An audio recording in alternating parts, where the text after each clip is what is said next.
국민의힘 2차 경선 진출 후보자 4명의 릴레이 인터뷰. 오늘은 안철수 후보 모셨습니다. 어서 오십시오. 네, 안녕하십니까. 네. 조금 전 김문수 후보하고 1대1 맞짱 토론하고 오셨잖아요. 그렇습니다. 중도 확장성 이야기를 많이 하셨는데 오늘 첫 토론 어떠셨습니까? 확실히 중도 확장성 면에서는 김문수 후보가 많이 뒤처지는 게 사실입니다. 그래서 만약에 이재명과 1대1로 붙는다면 패할 수밖에 없는 후보다 이런 생각을 확실히 했습니다. 네. 그러면 우리 안 후보님은 이길 수 있다 이 말씀이신 거죠? 네, 그렇습니다. 네.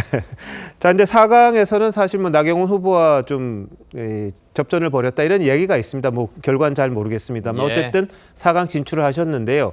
어떻게 이기셨다고 보십니까? 저는 당원들의 그 전략적인 선택, 그러니까 어떤 후보가 이재명 후보를 이길 수 있겠는가, 그게 주요했다고 그렇게 생각하고 있습니다. 예. 근데 지금 후보들에게, 다른 후보들에게 탄핵 그리고 계엄과 관련한 사과, 당 차원의 공식적인 문제 제기를 하셨는데 그 부분에 대해서 좀 반응들이 나옵니까? 예. 사실 그게 꼭 필요하다고 생각해서 특히 이제 대선 후보 세 사람에게 그 제안을 했습니다만 네. 아직까지 거기에 대해서 답한 후보는 아무도 없었습니다. 근데 오늘 윤희숙 여의도 연구원장이 그 부분에 대해서 당에서 이제 잘못했다, 사과한다 이 말은 했습니다. 네, 그럼 당의 그렇습니다. 공식 입장으로 봐도 될까요, 그건? 네, 그러니까 윤희숙 후보뿐만 아니라 사실은 당의 비대위원장과 원내대표도 네. 거기에 대해서 사과를 했거든요. 근데 더 중요한 게 지금은 대선 전국이니까 대선 후보들이 사실 그 말을 해야 되는 겁니다. 근데 그분들이 그런 것에 대해서 입장 표명을 하지 않은 것이 정말로 아쉽습니다. 네, 그런데 이번 이 2차 경선에서는 당심이 50% 반영이 됩니다. 다시 말해서 어떻게 보면 윤석열 전 대통령에 대한 지지세가 있는 또 핵심 당원들이 많이 참여를 할 텐데 지금 윤 전 대통령 탈당도 요구하셨고요. 이럴 경우 안 후보님에게 유리할 것 같지는 않은데 이 문제는 어떻게 극복하실 생각이십니까? 저는 제 유불리 때문에 그 말을 한 건 아닙니다. 오히려 지금 민주당의 그 선거 전략이 이재명 대 윤석열로 선거를 치르려고 하는 겁니다. 그렇게 되면 뭐 당연히 이재명이 유리하게 될 건 아니겠습니까?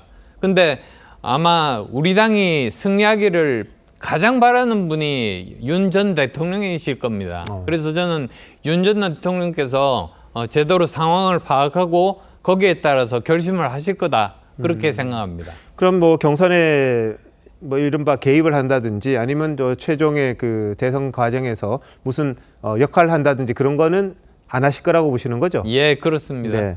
자, 근데 오늘 한덕수 대통령 권한대행의 출마를 가지고도 좀 논란이 있었습니다. 근데 안 후보님이 뭐 단일화는 하겠다. 하지만 나오지 마라. 이 말씀하셨거든요. 예. 그 생각이십니까? 사실 지금 정말로 중요한 거는 미국과의 관세입니다. 사실 그 미국 같으면 4년 대통령 임기 동안에 6개월 동안 그 각 나라에 대한 정책들을 다 위반을 하고 그것을 바탕으로 해서 4년 내내 그 정책을 계속 이제 끌고 갑니다. 근데 이번에 만약에 정말로 아쉬운 것이 석 달 동안 민주당이 이 탄핵을 해가지고 일을 하지 못하게 만들었지 않습니까? 저는 정말 민주당이 원망스럽습니다. 그것 때문에 국익 손실이 엄청나다고 저는 생각합니다. 네. 이거 반드시 저는 정말 뭐라고 그럽니까? 그 당사를 팔아서라도 국민께 보답을 해야 된다. 이것을 손해를 제대로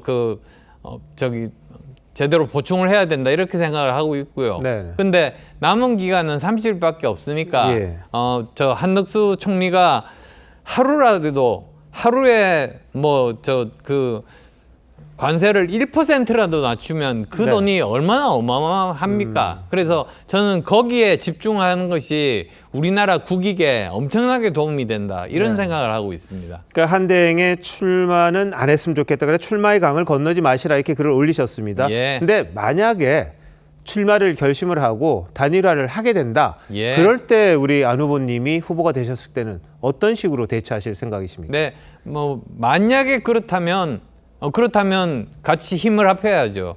모두 다 이제 그 빅텐트를 해서 이 이재명이 대통령이 되면 안 된다는 모든 사람들이 힘을 합치는데 네. 그 뭐 한덕수 총리도 이제는 그 정치에 이제 입문을 하시게 되면 같이 힘을 합치는 대상입니다. 네. 자, 그리고 그 이준석 후보도 있습니다. 개혁신당에. 예. 근데 내일 이준석 후보하고 이 이과생들끼리 네, 뭐 네. AI 토론을 하기로 하셨다고 그러는데 어떻게 성사됐고 이건 어떤 의미로 봐야 될까요? 그 사실 저 그전부터 이야기를 했다고 하는데 저는 듣지는 못했습니다만 예.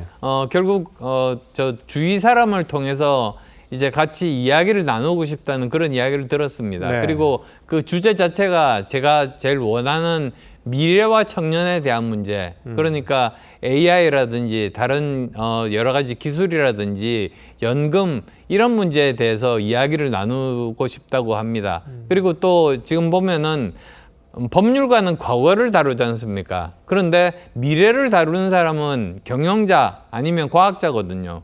그러니까 경영자나 과학자나 이런 이과 출신들이 함께 대한민국의 미래를 말하는 것이 대한민국이 발전시키는데 정말로 바람직하다. 이런 것에 서로 공감을 했습니다. 네.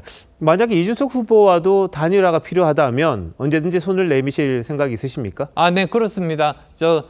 이재명이 대통령이 되면 안 된다는 생각을 가진 사람이 정말 많으면 많을수록 결국은 우리가 이길 수 있지 않습니까? 네. 저는 그걸 바랍니다. 네. 자, 그리고 이번 대선에서 왜 안철수냐? 내가 꼭 해야 한다. 그리고 대한민국을 어떻게 만들겠다. 이 포부를 한번 밝혀주신다면요. 이재명 대표하고 비교해보면 저는 엄청나게 많은 장점이 있습니다. 네. 우선 첫 번째는 정말 비교할 수 없을 정도로 도덕적입니다. 네. 저는 어떻게 전과 사범에다가 그리고 또 재판을 5번을 받을 수 있을지 제 평생 노력해도 그거는 불가능한 그런 일입니다. 네. 그 다음에 또 두 번째로 보면 저는 여러 가지 분야에 전문성이 있거든요. 그러다 보니까 저는 그 AI 쪽에 제대로 그 산업을 발전시키고 일자리를 만들고 그 다음 또 의사들과도 교분이 있다 보니까 이런 의료 대란에 대해서도 제대로 해결할 수 있는 전문가 중에 한 사람입니다.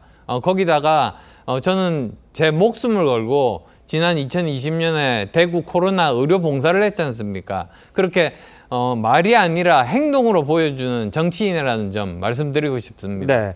그 만약에 대통령이 되신다면 가장 먼저 하고 싶은 그런 정책이라든지 뭐 그런 게 있습니까?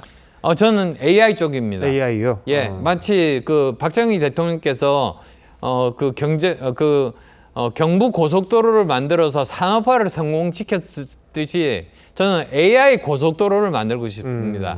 그러니까 AI 고속도로라는 게 실제로 고속도로는 아니지만은 AI를 발전시킬 수 있는 4가지 부분, 그러니까 하드웨어, 소프트웨어, 그리고 또 사람, 그 다음에 컨텐츠 이런 것들을 제대로 만드는 게 제가 말씀드리는 AI 고속도로입니다. 네. 그 만 후보가 대통령이 되시면 AI는 상당히 발전할 수 있는 나라가 될 수 있다. 이렇게 보면 되겠군요. 네. 세계에서 3위 내에 못 들면 정말 우리나라는 저 뒤로 쳐져서 우리나라 미래가 정말로 암울하다. 저는 그렇게 생각합니다. 알겠습니다. 어머님 여기까지 듣겠습니다. 고맙습니다. 네, 감사합니다.